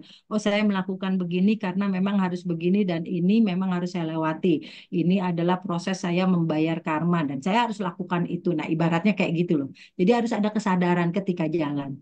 Ya, jadi bukan bukan kita tuh menekan seolah-olah ya udahlah mau gimana lagi. Nah, kalau udah mau gimana lagi nanti urusannya ujungnya jadi ada sesuatu gitu ya. Nah, jadi terimalah karma itu dengan ya menerima memang gitu dengan paham ya. Jadi itu saya salut banget kalau misalnya ada orang tua yang kayak gitu tuh bagus banget. Memang rata-rata ibu itu maaf ya bapak-bapak ya. Ibu itu biasanya dia lebih berjuang gitu ya. Berjuang dalam arti ya dia jelek bagus anaknya lah ibaratnya gitu. Bapak-bapak juga jelek bagus anaknya, tapi tidak mendampingi langsung biasanya gitu. Ya, jadi memang banyak kasus yang seperti ini ya, yang dia mendampingi Ya, banyak. langsung ya kayak gitu tuh ya. Eh, ini berarti memang perjuangan seorang ibu yang hebat ya kayak gitu ya. Oke, apa luar biasa Bu Era. Nah, kalau kita berbicara sebaliknya, ya tadi kan kita bicara anak yang mendapatkan dia rawat dengan sampai sekarang. Bagaimana kalau sebuah pilihan apa orang tua yang memilih untuk aborsi kayak gitu tuh. Bagaimana? Apakah ada kasus seperti ini Bu Yana kayak gitu? Dan in the end-nya itu Ya, bagaimana kayak gitu tuh? ya, tentu ada kasus yang kayak gini banyak juga gitu. Saya datang datang mereka bertanya dan sebagainya konsultasi. Banyak juga kasus yang seperti begini. Mereka tidak siap. Intinya mereka tidak siap menerima kalau misalnya terjadi apa-apa dengan anaknya, ya. Apalagi kalau misalnya dibilang kemungkinan anaknya begini begitu dan sebagainya dan dengan dalih oh ya mumpung masih kecil, udah dibuang aja lah dan sebagainya dan sebagainya eh, sangat banyak dan keputusan-keputusan itu kita kembalikan lagi kepada si orang tua itu dalam arti suami istri ini bagaimana dia mau mengambil keputusan terhadap dirinya dan masa depan anaknya dia ketika dia mengambil keputusan tentu ada konsekuensi betul nggak nah ya konsekuensi ini yang menjadi konsekuensi mereka yaitu konsekuensi ya sesuai dengan hukumnya bagaimana kalau mengaborsi, bagaimana kalau itu kan sesuai dengan hukumnya, ya. Nah, bagaimana kalau misalnya sudah terlanjur ya sudah mau diapain, jangan diseselin. Tetapi yang namanya konsekuensi tetap ada. Nah, bagaimana supaya konsekuensinya hilang? Konsekuensi nggak bisa hilang, tetapi bisa di apa namanya, bukan minimalisir, Malaysia. bisa diseimbangkan ya, misalnya diseimbangkan dengan apa ya, dengan berbuat baik kah, dengan membantu misalnya anak-anak terlantar kah dan sebagainya, itu kan bisa kita apa namanya, imbangin gitu ya. Tapi nggak bisa dihilangkan karena biar bagaimanapun ada yang namanya konsekuensi ya. Nah, itu kembali lagi pada keputusan masing-masing orang tua. Sangat banyak yang saya dengar begitu juga datang. Jadi kita tuh nggak bisa bilang, oh ini nggak boleh, itu nggak boleh. Nggak bisa begitu. Di dalam Buddhis nggak ada cerita nggak boleh dan boleh gitu ya. Jadi di dalam Buddhis itu ya apapun yang kamu pilih ya silakan, tetapi tahu ada konsekuensi gitu ya. Nah, jadi kalau misalnya eh, memang dengan keputusan eh, ketidakmungkinan anak ini hidup terus mengambil keputusan begitu ya tentu polemik pasti ada. Satu sisi mengatakan nggak bisa, biar bagaimana anak harus dikasih kesempatan hidup ya kan. Nah tapi satu sisi juga ada yang bilang oh daripada dia hidup menderita, itu sah-sah aja, namanya orang berpendapat ya. Nah jadi intinya adalah ya tetap ada konsekuensi ya kan. Dibiarkan anak itu lahir ada konsekuensi yang harus ditanggung dalam merawat. Nah, dihilangkan juga ada konsekuensi.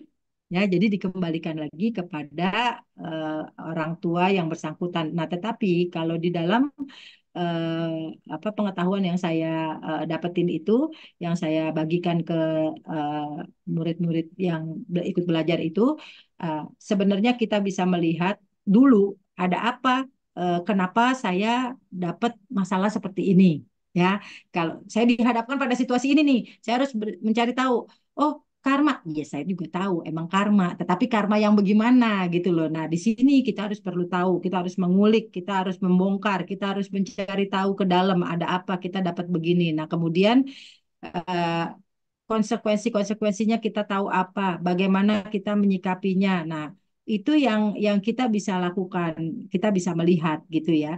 Nah, ada beberapa juga yang ternyata kayak gitu ketika dia bilang oke, saya mau coba lihat, dan ketika dia melihat ke dalam, dia dia mencoba melihat, oh apakah saya dulu mungkin adalah seorang anak yang begini begini begini. Kan itu kan serba mungkin, namanya kita kan nggak pernah tahu ya dulu itu bagaimana. Nah, atas semua itu dia melakukan pengondisian, dia melakukan perbuatan baik, dan dia juga menerima segala konsekuensinya. Ternyata nggak usah pakai dikeluarin, anaknya keluar sendiri. Ada yang begitu. Kan kita jadi nggak pernah tahu ya apa yang terjadi. Yang penting kita bisa melakukan semaksimal mungkin gitu. Nah, jadi kalau saran saya, kalau kita mendapatkan satu masalah apapun itu, sebelum mengambil keputusan, cobalah lihat ke dalam dulu. Harus itu, kita lihat ke dalam dulu. Kenapa? Ya, pertanyaannya cuma satu aja. Kenapa semua datang ke saya? Nah, gitu. Nah, nanti akan kita bisa kulik-kulik itu dalamnya. Ya. Ya, oke. Ini menarik ya. Berarti yang kayak kata Bu, yang kayak kata Bu Yana bilang kalau memang itu kembali ke karmanya juga kayak gitu, dan itu menjadi sebuah polemik ya. Jadi menjadi sebuah kayak kontroversi juga ya. Jadi bukan benar Ya. dan salah, tapi lebih ke kayak konsekuensi ya. Dan juga kan katanya kan ya kalau kayak aborsi itu juga katanya nggak segampang itu ya, bisa pengaruh ke Ya. kesehatannya lah. Entah tuh dia makan obatnya tuh bisa kena apa Mm-mm. janinnya lah, atau Ya. gimana kayak gitu tuh, gitu ya Bu ya, Mm-mm. gitu ya. Mm-mm. Iya, betul. Heeh. Mm. Ya, oke, menarik.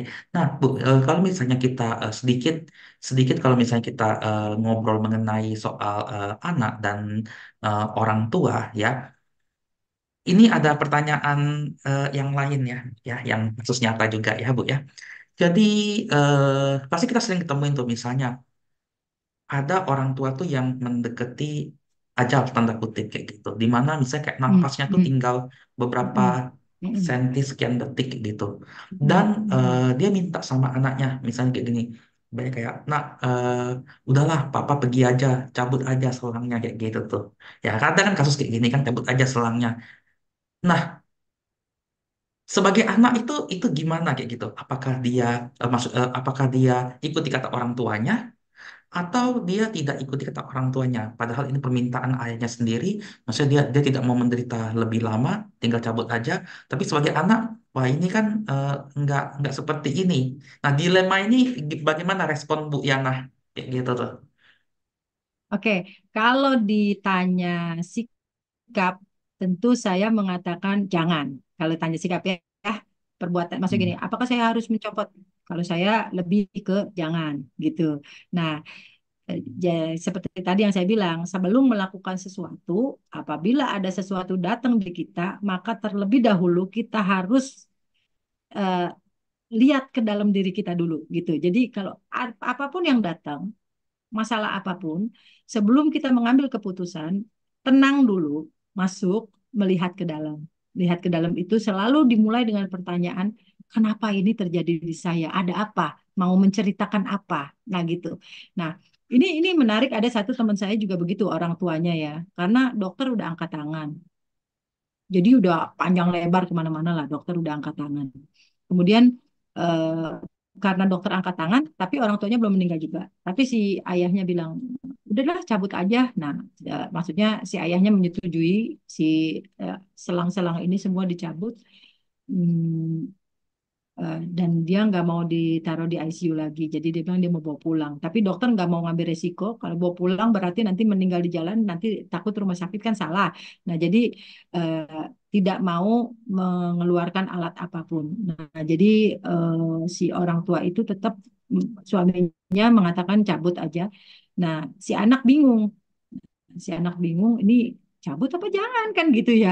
Nah, di satu sisi dia lihat mamanya masih ada gitu, tapi di sisi lain disuruh cabut kan nggak bisa. Nah, ya itu, jadi disarankan ya diam, jangan melakukan apa-apa, eh, cek aja ke dalam ada apa yang terjadi gitu ya. Nah udah diam, nggak melakukan apa-apa, cuman ngecek ke dalam kenapa ini terjadi. Nah kemudian kalau misalnya dia di situ nanti nemuin oh ada rasa sedih lihat mamanya, nah sedih apa, nah itu diselesaikan. Kalau ada rasa bersalah, coba minta maaf dalam pikiran ke orang tuanya. Nah lakukan seperti gitu. Nah, eh, ketika dia melakukan seperti itu, akhirnya rencana bapaknya itu akan mencabut di jam 1, jam 12 mamanya pergi sendiri. Jadi memang kita nggak akan pernah tahu gitu ya, nggak akan pernah tahu. Yang jelas kita jangan terburu-buru, karena itu nanti resikonya perbuatan ya kita kena juga gitu konsekuensinya, apalagi ini orang tua gitu ya. Nah jadi sebaiknya kalau misalnya ada dalam situasi kayak gitu papa mau begini begitu, kita hibur aja hatinya, udah pak kita ingat-ingat waktu dulu kita ke wihara bagaimana, kita berbuat baik gimana, ingat-ingatin aja yang enak-enak di dia. Nah udah tenang aja, udah ingat-ingat sang Buddha apa gitu gitulah gitu, dihibur-hibur ya. Jadi jangan diikutin dulu sambil kita di dalam tuh eh, apa merenung gitu loh. Oh, selama ini saya bagaimana ke orang tua saya, apa saya cuekin dia, apa saya selama ini apa namanya berbakti enggak, apa selama ini saya ngurus enggak. Oh, kalau enggak ngurus ya inilah momen saya minta maaf. Minta maaf lah di dalam pikiran, kalau enggak berani minta maaf dikeluarin di mulut. Kalau berani ya lebih bagus lagi, kan gitu ya. Nah, seperti itu aja. Jadi kita jangan terburu-buru. Itu kalau menurut saya ya. Karena kejadian-kejadian yang banyak yang saya bantu arahkan itu ya itu jangan ngambil keputusan. Jangan ngambil keputusan dulu. Usahakan yang terbaik dulu, persuasif lah gitu ya. Karena kita nggak pernah tahu gitu nanti kalau misalnya kayak gimana. Kalau misalnya memang udah waktunya dia akan pergi ya itu udah waktunya. Jadi bukan karena kita gitu yang menyebabkan. Ya, seperti itu. Ya, oke. Eh, ini ini berarti benar yang ini apa namanya maksudnya kayak memang yang berkaitan dengan topik ini yang apa namanya kamu bukan anakmu, begini Bu, apakah apakah kalau misalnya anak itu tuh kan tadi kan kalau misalnya kita bicara mengenai anak-anak itu kan memiliki pola ya kayak gitu kan, dan kita Ya. tahu kalau misalnya anak itu tiga orang pola yang berbeda ya kayak gitu kan. Nah, bagaimana orang tua itu sebagai seorang orang tua itu menyesuaikan bakat dan minat sesuai dengan keinginan anak-anak itu sendiri? Kan saya pernah baca di salah satu buku parenting, buku Ayah Edi itu yang ada misalnya kayak anak pertama tuh suka bersaing berkompetisi, anak kedua tuh tidak suka kayak gitu. Nah, terus anak ketiga tuh ya sukanya tuh yang lain kayak gitu. Nah, bagaimana orang tua ini bisa menyesuaikan bakat dan minat anak itu sendiri kayak gitu? Kalau orang tua menyesuaikan bakat dan minat, ini kan berarti kan kita ditanya tentang apa namanya sikap ya. Kita kita ditanya tentang satu cara gitu kan ya. Nah, kalau misalnya cara sih, kalau menurut saya bebas-bebas saja kalau orang tua memang mau melihat anaknya ya kan tinggal lihat oh anak pertama lebih ke sini, oh ya saya arahin ke sini, anak kedua lebih begini, saya arahin begini kan begitu ya. Tinggal dilihat satu-satu aja. Nah, kalau saya itu memang membasickan parenting saya itu dari parenting yang dimulai dari dalam dirinya orang tua, ya. Jadi kembali lagi ke dalam dirinya orang tua. Kalau saya lebih ke begini, ada anak yang misalnya senangnya bersaing. Oke. Saya akan mengarahkan begini, kamu eh, kita memang akan mengarahkan dia, tetapi kita sambil mengarahkan sambil tanya jawab gitu. Ini yang saya lakukan di anak-anak saya. Jadi saya akan bertanya apa yang membuat kamu suka kalau kamu bersaing. Nah, nanti dia akan bilang gini, gini, gini, gini, gini. Nah, nanti di situ kita akan temukan sebabnya. Karena seorang anak itu kadang-kadang dia lihat di permukaannya doang. Bisa contoh ya. Saya itu seneng banget yang namanya apa namanya fashion, misalnya gitu. Saya suka fashion, misalnya ya. Nah, ternyata begitu dimasukin belajar fashion, eh di tengah jalan cut gitu, nggak mau lagi. Nah, ada kan anak-anak yang begitu. Nanti dia akan bilang lagi, aku nggak suka fashion sebenarnya. Aku sebenarnya sukanya ini. Nah, dia akan mencari terus gitu yo. Nah, ternyata saya langsung mengambil kesimpulan, oh nggak bisa nih. Jadi ternyata kalau misalnya anak itu mengatakan saya suka sesuatu, jangan langsung kita, oh aku lesin ini, nggak boleh. Langsung jadi harusnya ditanya dulu, sebenarnya kamu mau les ini karena kenapa? Karena ada anak yang bilangnya suka fashion. Begitu begitu kita kulik ya, kita cari tahu, ternyata dia bukan suka fashion, tapi suka memakai baju bagus. Ya, suka memakai baju bagus. Nah, begitu ditanya lagi, kenapa suka pakai baju bagus? Oh, karena mau terlihat cantik. Nah, berarti cantik, terlihat cantik yang dia mau. Bukannya fashionnya, bukannya jahit bajunya, tapi terlihat cantik yang dia mau. Nah, disitulah kita cari tahu kenapa dia penting terlihat cantik. Oh, ternyata dulu waktu masih kecil ada pengalaman dia lagi jalan dia dikatain orang, udah nih anak nih jelek banget gitu.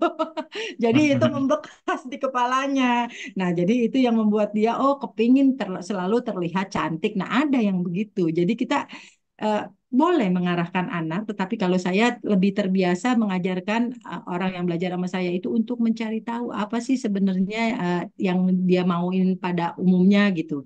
Nah, karena ada anak yang oh saya mau oh, ini, saya mau ngeles ini, ngeles itu, ngeles ini, ngeles itu, semua ngeles dia mau. Ternyata ujung-ujungnya apa? Dia pengen dipuji bapaknya, tapi belum dapat dapat pujian itu gitu loh. Nah, jadi kita harus melihat ujungnya. Jadi kalau misalnya ujungnya udah dapet, oh ternyata dia mau dipuji, maka ketika dipuji nggak perlu ngeles ini itu, dia bisa bangkit sendiri kok, dia bisa bagus sendiri gitu ya. Nah, ini kalau menurut saya. Tapi kalau menurut tips-tips yang lain, misalnya, oh kalau anak minatnya ke sini dikesiniin, minatnya ke sini dikesiniin, itu memang benar. Jadi kalau misalnya ada, cuman masalahnya gini, 10 anak dengan rupa-rupa anaknya, nah diarahin sana sini, ntar di tengah jalan pasti ada yang begini. Ah, mama lebih lebih ini sama dia, saya emang nggak diperhatiin. Nah, ada yang begitu. Pasti itu nanti di tengah jalannya. Namanya anak banyak ya, pasti ada yang kayak gitu. Nah, makanya saya lebih cenderung melihat langsung ke akar, ke dalam, ke masalah utamanya apa. Jadi kita ngeberesinnya lebih gampang daripada di permukaan. Kadang ada anak yang pengen pengen oh aku merasa aku bakat di sini sini belum bisa melihat bakat, dia belum bisa membedakan antara suka dengan bakat ya, antara suka dengan bakat, antara minat dengan ini anak-anak itu kadang-kadang memang harus perlu dites. Untuk beberapa anak yang tidak ada masalah itu betul bagus ya, yang misalnya nggak ada masalah nih, memang dia orang tuanya selama ini encourage terus gitu ya, dan dia lahir dari keluarga yang aman-aman aja, itu nggak masalah.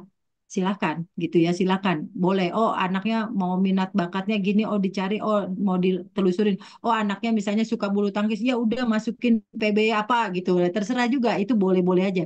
Tapi kalau dia lahir dari keluarga yang boleh dibilang tanda kutip menyisakan luka, itu jangan buru-buru bilang mencari minat dan bakat ya, karena nanti kecelek kita di tengah-tengah. Kita pikir itu bakat, ternyata bukan gitu ya. Nah, jadi eh, tetap Singgi saya tetap selalu berpedoman cari ke dalam dulu gitu. Lihat ke dalam dulu. Nah, pedoman saya itu ya. Jadi larinya ke situ terus. Oke, oke, siap. Nah, Bu, ini ada pertanyaan yang masuk ke kolom komentar saya ya. Jadi, ada satu namanya tuh seni hidup tuh filosofi itu kintsugi. Kintsugi itu kayak dia tuh kayak ada pot itu tuh sudah pecah tapi dia tuh dicoba untuk supaya kayak dilengketkan kayak gitu supaya jadi lebih bernilai nilai. Jadi kayak ibaratnya kayak ditambah kayak hiasan atau gimana sehingga yang pecah tuh terlihat bagus. Jadi bahasa simpelnya itu tuh kayak nasi jadi bubur, tapi gimana supaya bikin bubur itu supaya lebih bagus, lebih lebih enak Enak. lagi kayak gitu. Nah, Ya. kaitannya ini yang masuk kolom komentar. Jadi pertanyaannya itu berkaitan dengan parenting adalah begini. Kita kan nggak bisa milih parent kita ya, orang tua kita ya gitu kan. Nah, bagaimana kita siap menyiasatinya itu supaya dia bisa sesuai dengan dhamma kayak gitu. Nah, maksudnya gitu. Gimana supaya kita bisa menyiasati sesuatu yang sudah memang terjadi dan tidak bisa balik lagi itu tuh dan korelasinya terhadap dhamma saat ini gitu. Nah, gimana Bu? Iya, kalau kita kan nggak bisa milih orang tua kita siapa ya. Kita ditaruh di dalam satu keluarga, mungkin keluarga yang kacau, bisa aja, ya kan? Kita ditaruh di keluarga yang mungkin keluarganya itu apa namanya amburadul, bisa. Nah, atau kita ditaruh di keluarga yang baik-baik, keluarga yang harmonis, bisa. Itu kan kita tahu kan semuanya kan tergantung karma kita ya.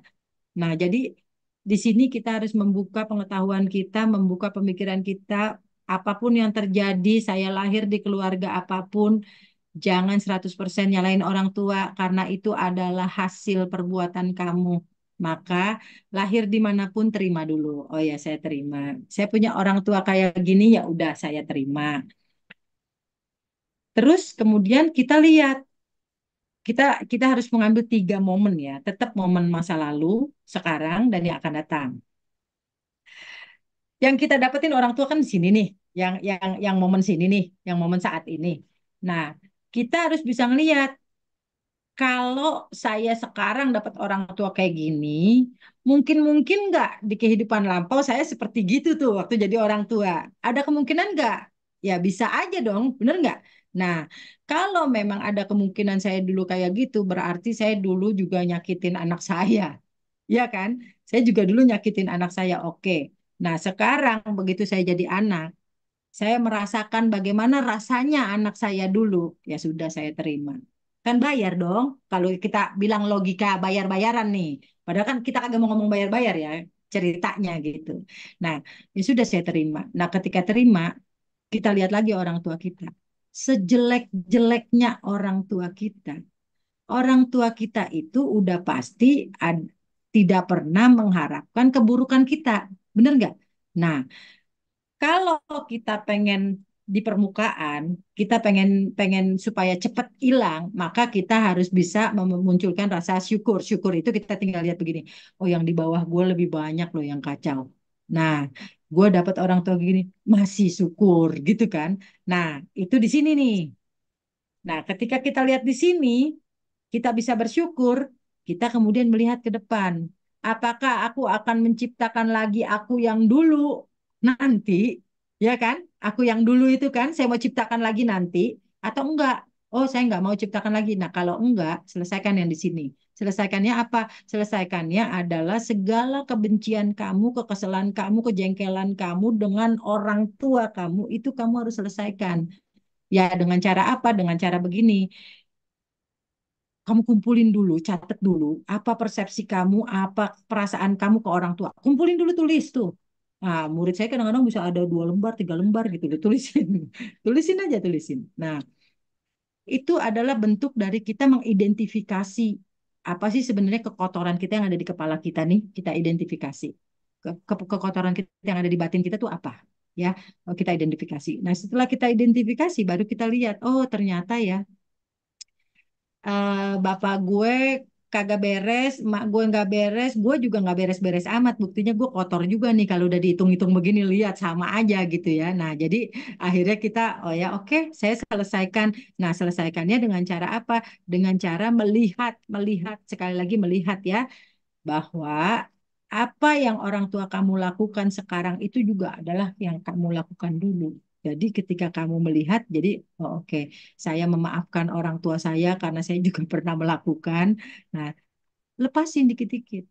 Jangan sekarang mentang-mentang kamu jadi tanda kutip korbannya orang tua, terus kamu nyalahin dia terus. Padahal kalau kita mau ngomong soal korban, dulu juga ada korban kamu gitu kan ya. Nah, di sini kita harus mengerti, jangan sampai kita pengennya jadi menang terus gitu. Pengennya jadi menang terus. Nah, di sini baru kita pelan-pelan merenung. Oh iya ya, nggak boleh begitu ya. Nah, udah pelan-pelan geser itu, langsung lepasin, lepasin, lepasin dikit-dikit. Kalau misalnya muncul lagi rasa, rasa nggak nyaman, rasa kesel sama orang tua, ingat, oh bakalannya kamu begitu juga. Ah, langsung lepasin dikit-dikit. Maafkan orang tua, karena biar bagaimanapun kamu nggak bakal bisa bayar itu dia. Dari mulai dia mengandung sampai melahirkan, sampai membesarkan, itu nggak mudah. Ya, satu. Nah, yang lucu kemarin begini, saya benci banget lihat bapak saya yang berprofesi sebagai tukang pijet. Wah, dia kayaknya kayak malu banget gitu ya lihat orang tuanya jadi tukang pijet. Saya bilang, dengan dia jadi tukang pijet, kamu bisa lulus S1 loh. Nah, sekarang akhirnya tanpa dia sadarin, dia malah menjadi tukang pijet juga yang sama dengan bapaknya. Meskipun tukang pijatnya ini lebih tukang pijat yang modern gitu. Makanya saya bilang, lihat, sekarang kamu pun nyari duit dari tukang pijat. Jangan benci bapakmu, saya bilang. Ah, baru dia mulai dikit-dikit lepasin. Jadi kadang lucu gitu. Kita nggak sadar, kita menghina orang tua kita, malu dengan orang tua kita, padahal kita sendiri sama gitu. Jadi disitulah kita harus, makanya saya bilang melihat ke dalam, ngelihat, oh ya begini ya, selesaikan. Semua yang berurusan sama orang tua kita, kebencian kita, kejengkelan kita, apa semua selesaikan. Supaya kita selesai di sini, sehingga kita tidak menciptakan kita lagi yang di akan datang. Nah gitu. Jadi kalau misalnya emang eh, sekarang seperti itu keadaannya, ya sudah. Ya, satu sisi terima dulu sebagai konsekuensi. Yang kedua, perbaiki, betulin supaya nanti jangan dibawa lagi, kan gitu. Ya, itu sih. Ya, ini tips yang menarik ya. Jadi tadi yang kata Bu Yana bilang, ya tulis dulu semuanya. Kita orang tua gitu, keluarga tulis, habis itu baru nanti bisa dapat studi bandingnya kayak gitu. Dan ini cocok Ya, sih untuk referensi. Saya bisa referensi ini ke teman-teman yang lain juga kayak gitu. Ya somehow kan kayak banyak orang tuh tidak bisa melepas ibaratnya kayak luka ya, luka yang mereka bawa dari yang lalu sampai sekarang. Maksudnya ya yang di Buddhis pun belum tentu ya Bu Yana ya, apalagi yang di luar kayak gitu ya, yang ya, punya banyak resentment atau punya banyak dendam atau itu karena juga kebetulan juga saya kan sekarang kan lagi menulis lagi jadi sebagai konten kreatornya Pak Adi ya, Pak Adi W Gunawan ya kayak gitu ya, saya yang kerjain YouTube shotnya beliau sekarang. Memang di salah satu video beliau tuh ada yang namanya tuh tips menaikkan omset loh Bu, ada di videonya Pak Adi W Gunawan tuh. Dia Pak Adiwi itu bilang kalau bagaimana omsetnya bisa naik kan. Jadi yang dia tuh yang dari yang biasa aja dia bisa menjual 44 alat kesehatan kayak gitu ceritanya Bu. Nah, tipsnya apa? Dia bilang ya nggak apa-apa, dia biasa aja gitu, tapi dia bisa melepaskan dendam, amarah dan bencinya kepada orang tuanya katanya. Baik yang masih ada ataupun yang sudah berpulang kayak gitu. Karena yang masih ada tuh emosinya itu kayak gitu. Dan ini memang selaras dengan apa yang Bu Yana bilang kayak gitu. Itu mempengaruhi ke dia punya penjualan, omset dan sebagainya kayak gitu ya, kayak gitu ya Bu ya, kayak gitu ya. Oke, baik ya. Terima kasih ya Bu. Oh, ini ada yang mau bertanya ini. Bu Novianti, ya silakan boleh di unmute dan silakan berbicara. Selamat malam, nama saya Adi Budaya, nama budaya Ya, Namo Buddhaya. Sindi. Izin bertanya, kan tadi diceritakan oleh Bu Yana, orang tua itu mencerminkan kepribadian dari anaknya ya Bu ya. Yang mau saya tanyakan itu, terkadang jika ada beberapa saudara kandung di dalam rumah itu, orang tua itu eh, keras mendidik keras anak pertama saja dan longgar pada anak kedua, tiga, dan keempatnya gitu. Sebenarnya dalam tujuan itu orang tua menyiratkan apa itu pada anaknya gitu Bu Yana. Terima kasih Namo Ya, Buddhaya. ya ini pertanyaan bagus ya dari Saudara Eh, Novianti ya. Silakan Bu Yana. Tergantung begini ya. Eh, ini pengalaman pribadi atau orang lain? Kalau pengalaman pribadi, maksudnya saya bisa langsung kasih contoh gitu loh. Kalau misalnya orang lain susah ngasih contohnya. Kalau kalau biasanya gini, kenapa orang tua bisa keras dengan anak pertama, tetapi tidak dengan yang lain? Kerasnya itu yang seperti apa? Nah, kerasnya itu kalau misalnya orang tua memberi beban, ya memberi beban lebih banyak kepada anak pertama daripada apa namanya adik-adiknya yang lain gitu. Ini bisa jadi adalah pengalamannya si orang tua sendiri. Entah pengalaman dia sebagai anak pertama atau pengalaman dia sebagai anak yang melihat anak pertama di keluarganya tuh nggak nyaman. Nah gitu loh. Misalnya kayak, oh dia ngelihat kakaknya yang pertama ini cuek banget, seorang kakak nggak boleh begitu dong. Nah akhirnya jadi dia pengen anak pertamanya dia itu terbentuk seperti apa yang dia pikirin gitu. Jadi dia pengen anaknya bisa bisa bertanggung jawab dan sebagainya. Atau misalnya dia punya pengalaman, misalnya dulu sebagai anak pertama, jadi semua biaya, semua beban ditanggung ke dia sehingga dia berat. Nah, jadi tanpa dia sadarin dia juga melakukan hal yang sama sama anaknya bisa begitu. Nah, bisa juga hal-hal lainnya tergantung pengalaman orang tua. Makanya tadi saya bilang kalau misalnya pengalaman sendiri saya bisa langsung bisa oh ini yang terjadi gitu. Tapi kalau misalnya dari pengalaman orang itu saya nggak bisa secara spesifik, tapi saya akan mengatakan bahwa itu semua terjadi karena ya pengalamannya si orang tua. Orang tua itu punya pengalaman, pengalaman itu nanti dibawa. Nah, apabila dia merasa keras dengan anak pertama, maka pengalaman itu berupa ketakutan biasanya, berupa ketakutan ya, takut anaknya begini, takut anaknya begitu, takut anaknya nggak berhasil, takut anaknya begini, begitu, dan sebagainya. Nah, itu biasanya dia langsung tumpahin ke anak pertama. Nah, memang sindrom anak pertama itu anak pertama selalu merasa lebih dibebanin segala macam. Eh, Semua hal harus bisa. Nah, kayak gitu loh. Anak pertama itu bebannya terlalu berat, sedangkan anak kedua itu mulai longgar dan anak terakhir apalagi lebih longgar. Nah, menurut kacamatanya anak pertama. Tapi menurut kacamatanya anak bungsu, apa-apa cici, apa-apa kokoh. Saya dikecilin mulu, saya dianggap nggak bisa. Jadi nggak pede. Nah itu anak terakhir sindromnya kayak gitu. Ntar anak tengah beda lagi. Jadi ini tergantung dari bagaimana cara melihat kita sebagai seorang anak. Kalau kita seorang anak pertama, maka kita akan bertanya seperti yang kamu tanya. Kenapa kalau sama anak pertama gini, sama anak kedua, ketiga, dan sebagainya? Enggak. Tapi kalau kita anak terakhir, kita akan mewakili anak terakhir, kita akan bilang kenapa, nih gini gini nih. Tapi yang ditanyakan itu nggak pernah yang enaknya. Misalnya gini, kenapa saya anak terakhir kok saya paling dimanja ya? Nggak pernah ada yang begitu. Pasti dia bilangnya, kenapa saya anak terakhir saya paling dikecilin, dianggap nggak bisa, dianggap apa. Selalu yang ditanya yang nggak enak. Kalau yang enaknya nggak pernah ditanya. Misalnya, kenapa anak pertama itu lebih dapat privilege, misalnya gitu ya. Apa dia punya baju yang baru-baru, dia punya barang-barang lebih dulu daripada yang lain, misalnya begitu. Nah, itu nggak pernah ditanya, karena yang kayak gitu diumpetin aja. Kalau misalnya yang ditanya itu adalah yang kenapa sih jadi beban, kenapa sih gue yang paling capek di antara semuanya, kenapa sih eh, apa namanya segala tanggung jawab harus di anak pertama, nah seperti begitu. Jadi memang tiap-tiap orang itu akan bertanya sesuai dengan kepentingan dirinya masing-masing sih.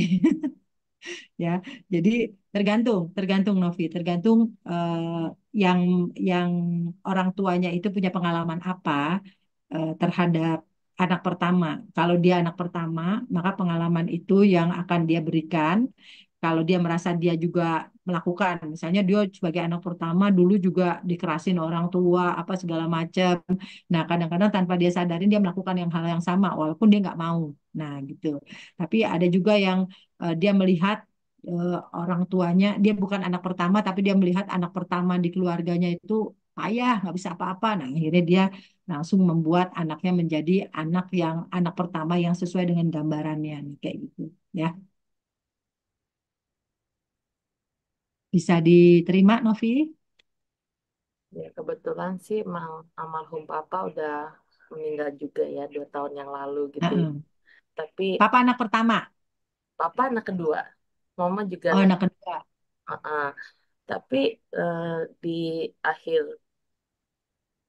kepergian papa sekarang ini kan udah nggak punya kepala keluarga ya, jadinya diperlakukan seperti itu pas ada masih hidup. Sekarang jadi saya merasanya, oh dulu papa berbuat seperti itu karena untuk membentuk saya seperti ini di sekarang ini Oh, iya, dengan papa yang meminta supaya kamu begitu gitu, apa gimana? iya dia seperti itu. Nah, papa anak kedua. Kedua iya. Anak pertamanya laki perempuan? Hmm, saya yang baik ini, Enggak, maksudnya anak pertamanya papa. Apa keluarganya papa? oh laki-laki juga. Laki-laki juga. Berarti menurut papa anak pertamanya itu kurang kurang kurang apa? Kurang bisa mengambil tanggung jawab sehingga semua dibebanin ke dia mungkin gitu. Jadi sehingga kamu kepingin anak pertama lebih bertanggung jawab. Nah, gitu. Atau kamu dulu diharapkan laki-laki, bisa juga.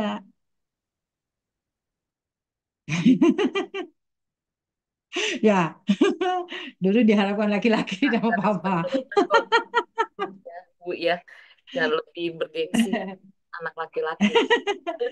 Iya, emang begitu dah biasanya. Iya, oke. Ada lagi ini saudari Novi? Cukup Pak Singgi tadi. Oke, ya. Terima Oke, kasih. baik. Terima kasih saudari Novi atas pertanyaannya dan ini yang terakhir ya Bu Yana mungkin boleh memberikan sebuah closing statement atau kesimpulan mengenai acara kita pada malam hari ini ya. Silakan Bu Yana.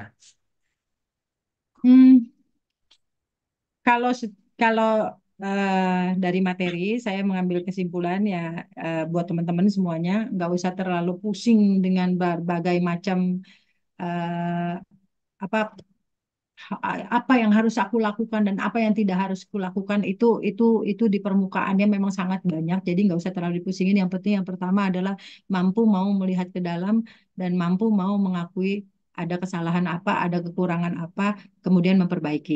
Ya, itu lebih baik daripada kita mencari eh, kambing hitam berupa oh aku harus begini, harus begini, harus begini. Nah, setelah kita bisa mengakui itu, setelah kita bisa melihat itu, baru kita mengambil cara atau mengambil jalan. Tentu cara dan jalan ini akan muncul apabila kita sudah bisa dengan tulus melihat ke dalam. Tapi kalau belum, agak sulit ya. Nah, kemudian yang kalau itu tentang materi ya yang saya sampaikan. Terus kalau misalnya tentang apa lagi nih Singgi, tentang Zoom ini, tentang Iya, acara. tentang materi, tentang Zoom, tentang orang tua. Bebas sih, Oke. bebas. Tentang Zoom ya, saya cuma mengatakan ya ini bagus, silahkan diteruskan aja walaupun memang mungkin nggak banyak yang masuk di dalam Zoom-nya, tetapi setidaknya ini tetap akan menjadi sebuah apa namanya edukasi ya buat masyarakat gitu, terutama buat di kalangan Buddhis supaya banyak mengerti, membuka pemahaman yang berbeda, jangan pemahaman yang cuma yang didapat dari wihara toh. Karena di luar dari wihara juga banyak pemahaman yang lain. Bukan berarti di wihara jelek, wihara itu bagus, pemahamannya banyak, tetapi boleh ditambah dengan yang lain. Nah, untuk yang lain-lainnya saya pikir nggak ada yang harus saya koreksi dan sebagainya, karena saya merasa salut dengan keinginan anak-anak muda yang untuk berdedikasi terus menyebarkan dhamma dengan cara-caranya sendiri. Saya mengucapkan selamat dan terima kasih. Jadi saya mendukung itu aja. Terima kasih. Baik, terima kasih Bu Yana atas kehadirannya pada malam hari ini. Semoga mencerahkan kita semua dan kita semakin dapat pemahaman mengenai antara orang tua dan anak. Ya, sekali lagi terima kasih Bu Yana. Semoga kebajikannya melimpah kepada semua keluarga. Semoga semua itu berbahagia. Satu, Sadu. satu. Sadu. Ya, baik. Berikutnya, ya, Bu Yana, kita akan melakukan pelimpahan jasa, ya. dengan Patidana. Oleh karena itu silakan operator dan kita kembali meminta kepada Ibu untuk memimpin Patidana. Silakan Bu Yana. Kita sama-sama membacakan Parita Patidana ya. Punya punya Sidani Katasa Atas yang pun Yan dan Yana Nyani nani Katanime kata nime Tesanca sanca Bagino bagino Hontu hontu Satananta satananta Pamanaka pamanaka Yepia kepia Gunawantaca gunawantaca Mayang mayang mata Mata pita Pita Dayo dayo Ditame itame Capia capia Titawa ditawa Anye emaja Majatawerino tawerino Tata Tatitan Titantilo tito Kasming Te kasming Buma Uma Catuyonika catuyonika Mance pance Kacatuo kacatuwo Kara kara Sangsarantu sangsaranta Bawe bawe Natang Ye datang ye Patidaname partidaname Anu Modan Tute modan tute Sayang sayang Ye ye Cimang cimang Napaja napaja Nanti nanti Dewa Tesang dewa tesang Niwedayung wiwedayung Maya maya Dinana dinana Punyana punyanang Anu Modana numodana Hetuna hetuna Sabe Sata sabe Sada sata sada Hontu hontu Awera awera Sukaji sukaji Winu wino Kema kema Padan Capa padan jaba Pontu pontu Desa Sasi desa sasi Jatang jatang Suba. suba satu satu satu. Dan sekali lagi terima kasih Bu Yana atas kehadirannya. Ya, Semoga terima bisa, kasih. ya terima kasih, semoga bisa mencerahkan kita semua ya. Ya oke, baik. Saya Baik permisi Romo ya. Ramani. Ya terima kasih Bu Yana. Romo Ramani, mari kita tutup dengan membacakan nama Karapata. Nama Karapata. Arahang Sama Sambut. Oh, Bhagawa Buddhang Bhagawantang Abhiwademi Swakato